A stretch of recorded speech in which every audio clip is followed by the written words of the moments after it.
Hello and welcome to this day in history for November 29th. November 29th is the 333rd day of the year in the Gregorian calendar, with 32 days remaining until the end of the year. And this has been a travel day for me again. As you can see, I'm back home.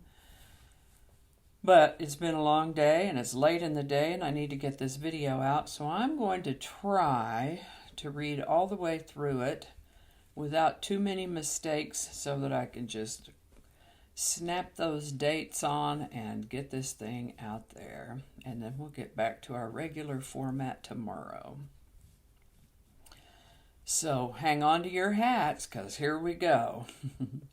And today we're going to start in the year 1803. November 29th, 1803 is the birthday of Austrian mathematician and physicist Christian Andreas Doppler. This is the Doppler after whom the Doppler effect is named. A fancy definition of Doppler effect is that the observed frequency of a wave depends upon the relative speed of the source and the observer.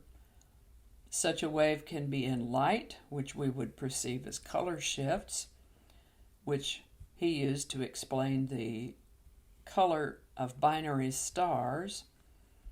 And the Doppler effect can also describe the sound effect of, say, the way a thing sounds as it approaches you, and then the way that sound changes when it passes and is now moving away.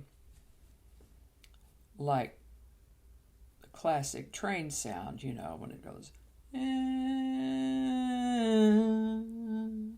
like that.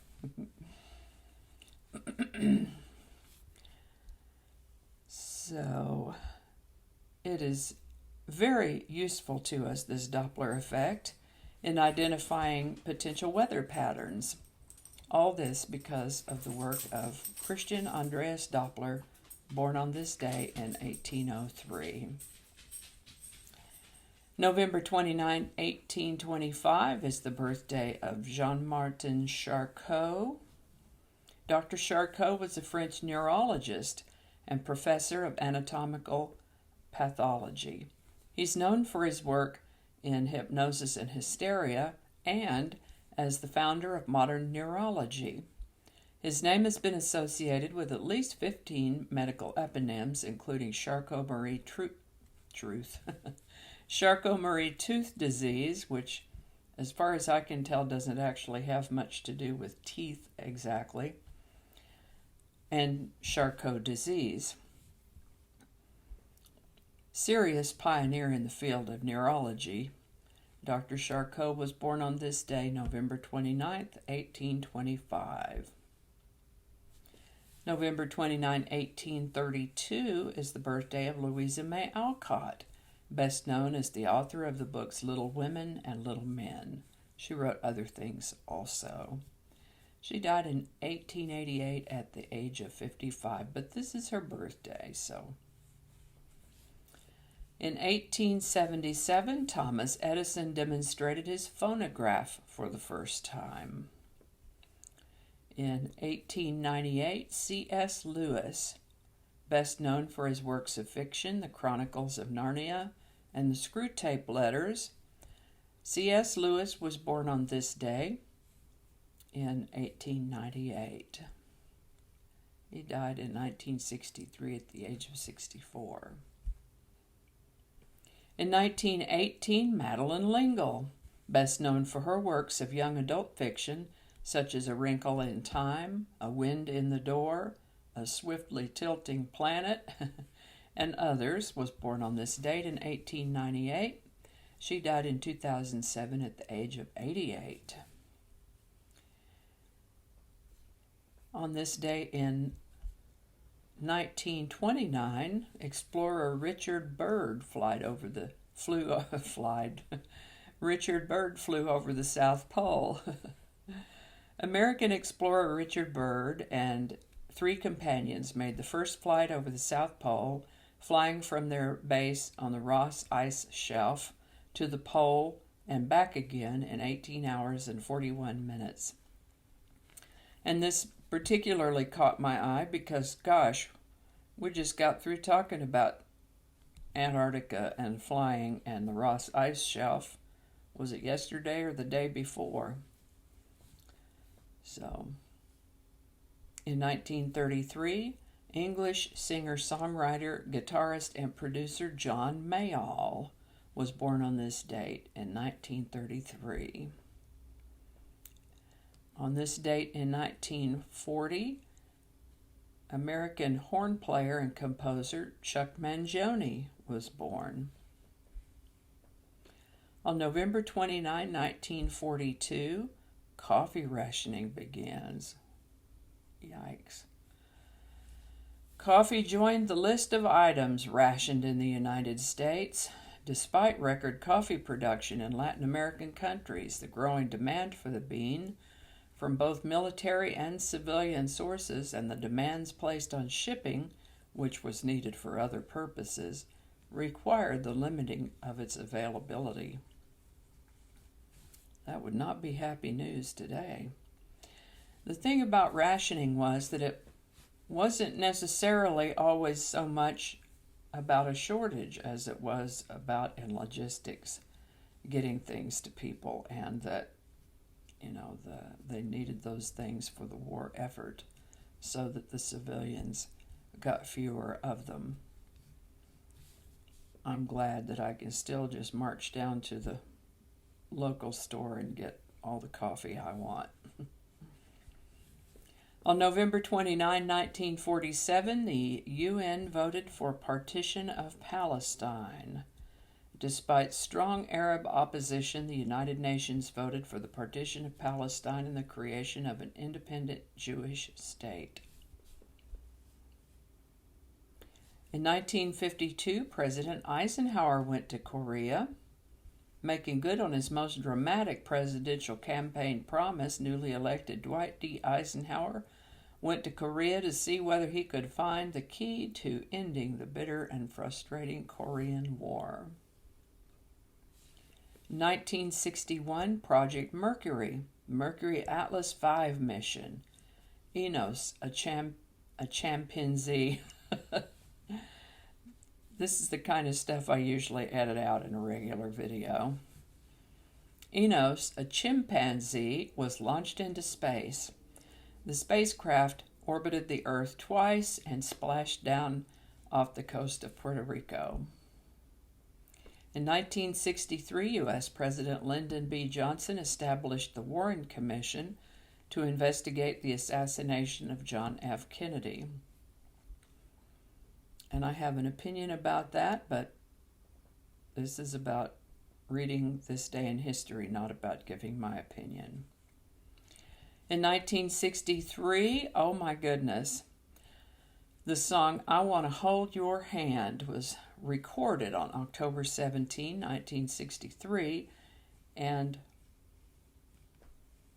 was released by the Beatles on this day. It was recorded on October 17 and released today, November 29th, 1963, by the Beatles in the United Kingdom. And oh my goodness, I remember that. I was in grade school, and we just, oh my goodness, what a flurry arose over that song. 1967, Robert Mcnamara resigned as the Secretary of Defense. Formerly the president of Ford Motor Company, Mcnamara had served as Secretary of Defense under two presidents, John Kennedy and Lyndon Johnson, from 1961 until 1968. He initially supported U.S. involvement in the Vietnam War and encouraged President Johnson to escalate in 1964.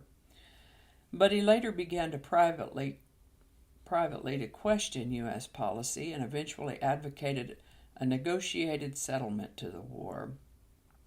In the summer of 1967, he helped draft the San Antonio Formula, a peace proposal offering to end the U.S. bombing of the North and asking North Vietnam to join in the productive discussions.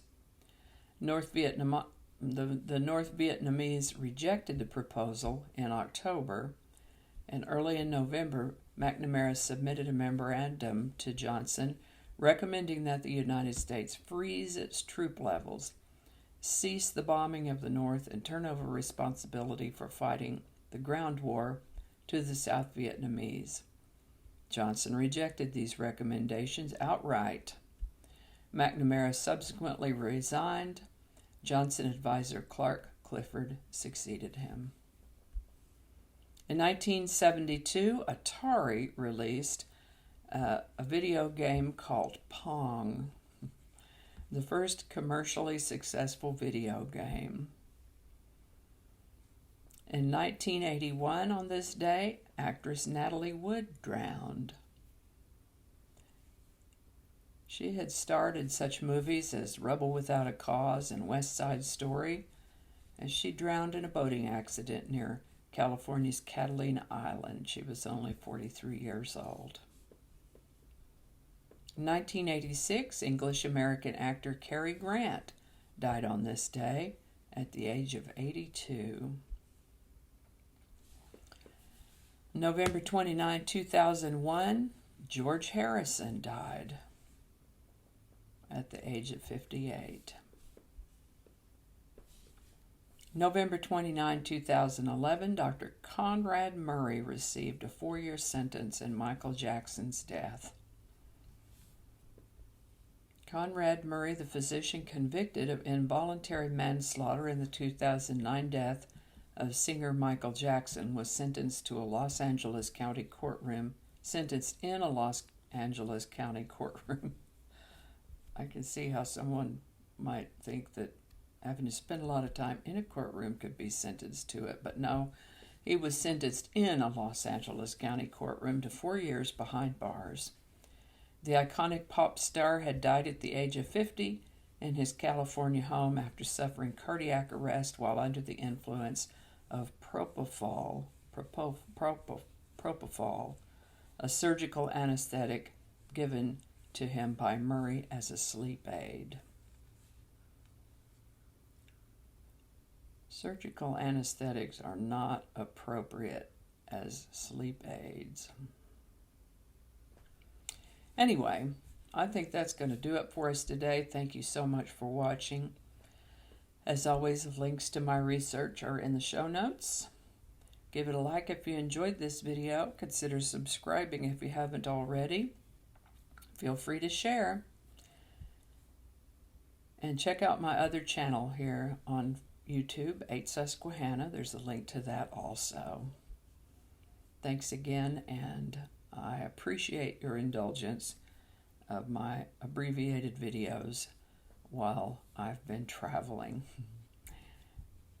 I'll see you next time. Okie dokie, Smokey. Okay, let's turn the volume up. There we go. Let's try it again. Okay, do that one again too. Okay, one more time. Blah, blah, blah, coffee mug.